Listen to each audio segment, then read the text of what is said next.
Hey chicos, ¿por qué tan aburridos? Deberían estar felices, ¿saben?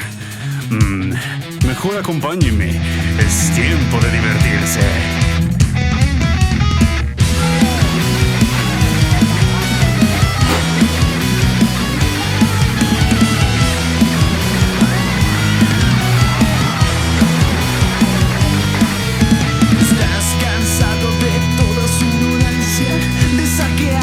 Resuena de su boca.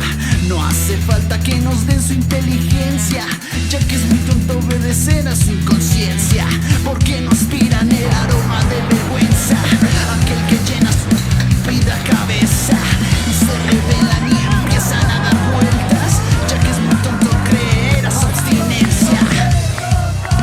¡Vamos!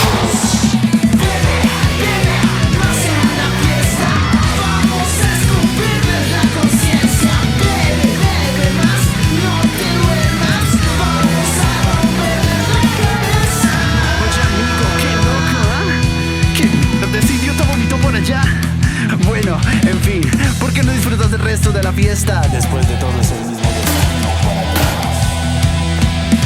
Maldita sea, porque son tan arrogantes, por su locura los convierte en salvajes, y me enferma que no admitan sus errores, con su filosofía de los cabros.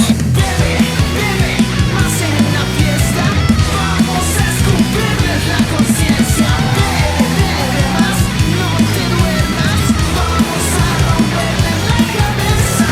Porque no inspiran ni el aroma de vergüenza, aquel que llena su estúpida cabeza y se rebelan y empiezan a dar vueltas, ya que es muy tonto obedecer a su inconsciencia.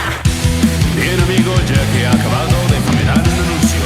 Bienvenidos al camino de la ignorancia. Bendita, bendita, bendita ignorancia. Falta muy poco para llegar al abismo de la hipocresía. Sigamos con el orgullo de esta fiesta parrandera. Bebe, bebe, más en la fiesta, vamos a romperle la cabeza. Nos acompaña su merced, nos acompaña. ¡Ay, sí! ¡Caledónicos! ¡Ay, caledónicos! Escondiéndose, jodiendo la universidad.